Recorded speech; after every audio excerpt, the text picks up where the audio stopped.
Thomas Harding, starts off. Hey, buddy, I wanted to hit you. I'm going to have to break and do something else here in a second, but you ended up not moving Trevor, and obviously going forward with qualifying offer coming up. Trevor did not seem very happy when he talked to us earlier, just saying that he was confused and didn't have anything good to say about it. But how were you able to kind of sit down with him and make sure his mind's in the right place going forward? I don't know what he said, but I've talked to Trev, and Trev's a pro. He knows that this organization has been behind him for a long time, since the day he was drafted, and he also knows that what lies ahead is uncertain, right? Even this last week, there's uncertainty for a lot of players who are in his position,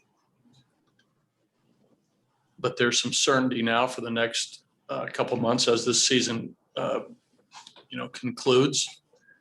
But and I don't know again in what context Trev made comments to the media or whoever, but Trevor's going to go out tonight and play a baseball game with a great deal of passion and joy, with his teammates that he loves and they love him. So, I don't know what else to say. In this type of environment now, with a great deal of coverage in professional sports, so often things can get misstrued. So many things can be way off base that aren't close to reality or truths, and I think Trev understands that. Thanks, buddy. Hey, just a couple more that Sure. For me. Robert Stevenson, I understand he was preparing to throw some sort of simulated game there. Also, can you get updates on Peter Lambert? And I know there's another one. Antonio Sensatella, And Yensi Antonio Almonte, Jonathan Yes. Daza. Let's start with your first question. Stevenson threw yesterday, threw a 20-pitch simulated game to a couple of our hitters here early at Petco. Came out of that fine. He's on a flight, probably already landed in Albuquerque. He'll be up tomorrow night to pitch for the Isotopes. Sensatella is going to pitch tomorrow in Arizona. In that league competition down there, he's going to throw hopefully 4 and 60 pitches, give or take, 5-10 on each side of that to prepare for a potential start next week in Denver. Daza is going to play again today. He got 4 at-bats yesterday. Probably do that again today and potentially tomorrow to get back into the swing of things. Almonte, I believe, is going to throw another side session today. He'll be, I think, going up to Albuquerque as well for a couple outings. Did I miss anybody? Is that it? I think that's it. Yeah, I think that's it. And Sheffield, where does he stand? Sheffield's playing catch, feeling better. He's lengthening it out a little bit with more effort and intensity.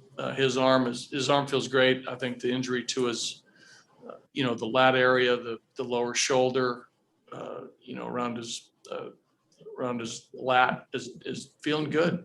So now it's just a matter of building up the strength through a throwing program. We're not close to the mound yet. When we get closer to that, maybe in maybe a week to 10 days, we can revisit Jordan. So I think does that catch you up on the health? Yeah, it catches us up on the injury and roster and everything. Thanks, buddy. You got it, Thomas. Patrick Saunders. Hey, buddy, to follow up on trade deadline stuff, and we Sure. can let it go. I believe it was yesterday, we were talking about Jon Gray and possibility of being him long-term.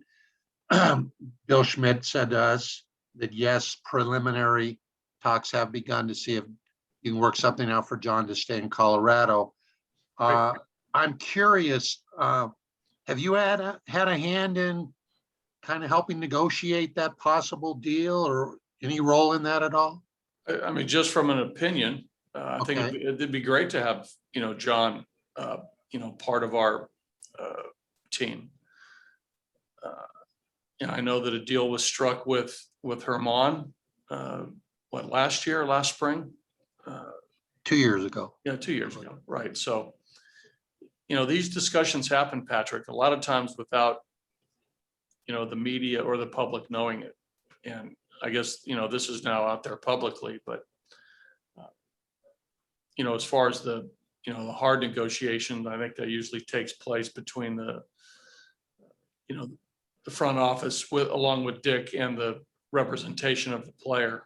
So I'm not, privy to, those ongoing conversations that happen through a negotiation, but I'm aware that there's been some engagement.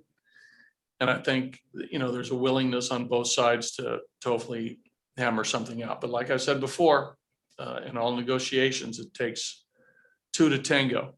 But at least I think they're on the dance floor. Okay. And then one more in regard to John. We know that pitching at Coors Field is not easy.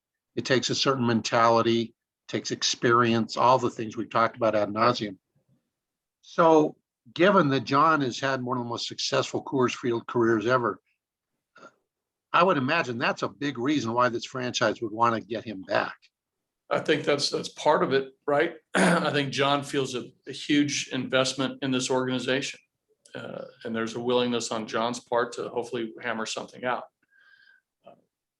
His success in Coors Field speaks for itself. And, he knows that, this organization drafted him, this organization raised him, and he has feelings about that and his desire to stay. So that's a good thing, right? That, this is happening. So, I don't know, where this all stands now, but I do know that there's a willingness on both parties to, hopefully get something done. Thank you, buddy. Yes.